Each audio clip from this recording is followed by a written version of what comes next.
Not the slightest. We parted good friends, just before the ship docked. I went to my stateroom for my things, and I suppose that he did the same." "When did you see him next?" the captain asked.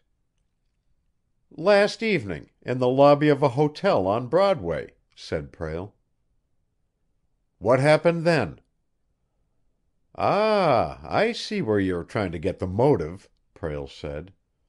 "But I think that you will agree with me, before we are done, that it is a slim thing upon which to hang a serious charge of murder.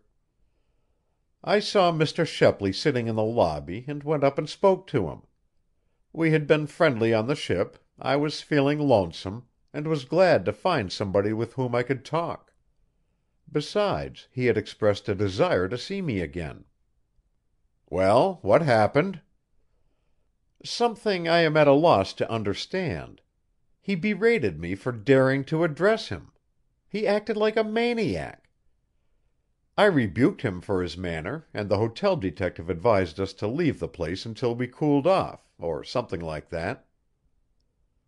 "Who left first?" the captain asked. "I did. I was angry because there was a crowd around, and I hated the scene that had been caused. I went through the main entrance and stepped to the curb." "Shepley follow you?" "Almost immediately." "And you went up to him and threatened him, didn't you?" Prale thought a moment.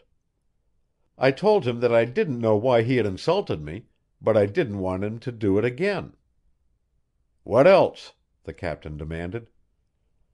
"I believe I said that I ought to settle with him for what he had said already." "And then?" "And then I went on down the street. The hotel detective, I think, heard me speak to Mr. Shepley." "Yes, I know that he did," said the captain.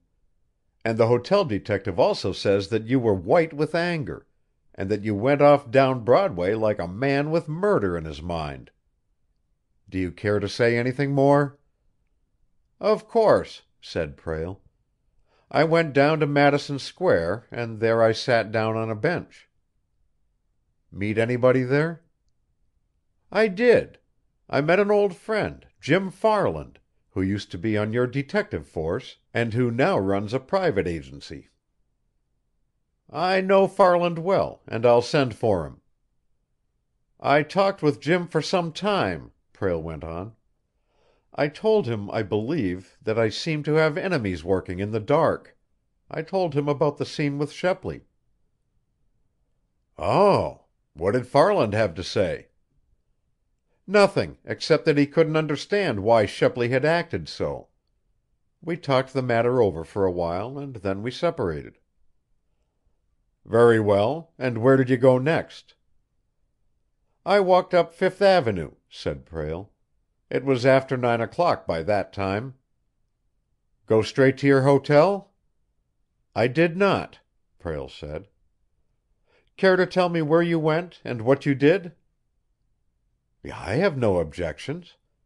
I walked up the avenue and met my cousin, George Lerton, the broker." "Meet him accidentally?" "He overtook me, called to me." "How long did you talk to him?" "For only a few minutes," said Prale. "You must understand that while George Lerton is my cousin, we are not exceptionally friendly, and never have been.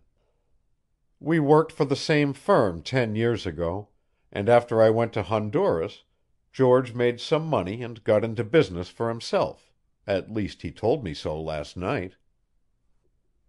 "So you merely shook hands and renewed your acquaintance?" the captain asked. "There was something peculiar about the meeting," Prale replied. "In what way?" "Lerton urged me to leave New York and remain away. He said that I had powerful enemies." "Oh, what about that?" "It is what has been puzzling me.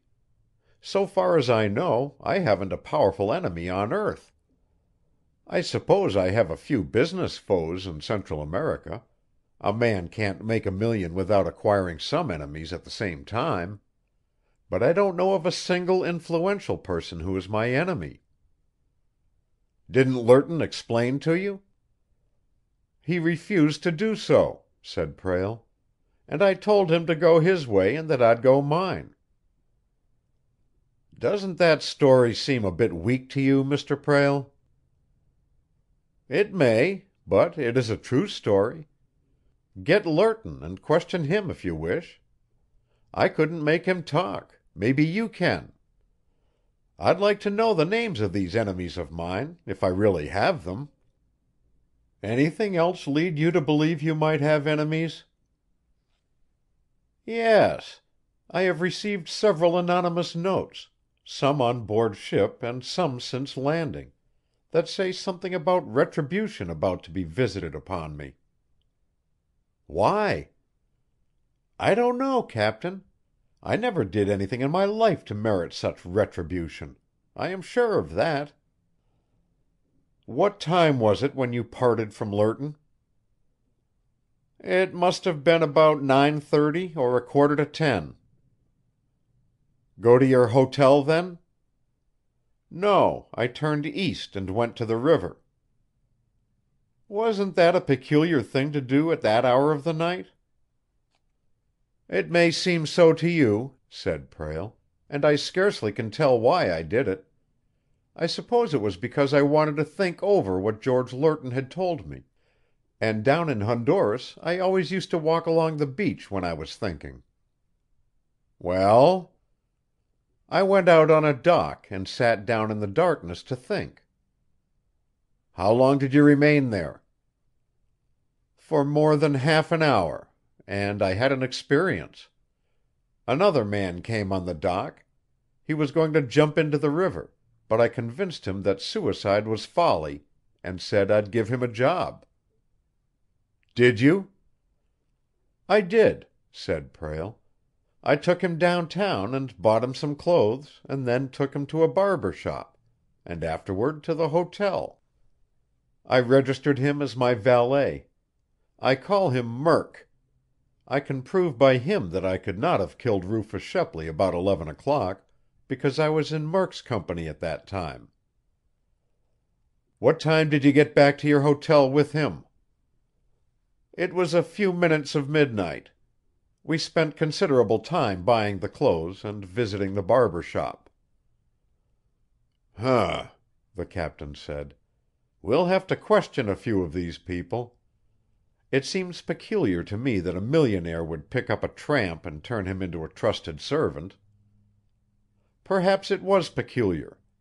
I can read men, I believe, and I decided that Murk needed only a chance, and he would make good. He was broke and friendless, and I was a millionaire and almost as friendless. That's the only way I can explain it." "I'm going to send you to another office under guard, Mr. Prale," the captain said. "I'll have these people here in a short time, and we'll question them. Just tell me where you bought the clothes for this man and what barber shop you visited." Sidney Prale did so, and the captain of detectives made notes regarding the addresses. "That will be all for the present, Mr. Prale," he said. "I don't want to cause any innocent man annoyance, but I can tell you this much: things look very bad for you." Chapter 8.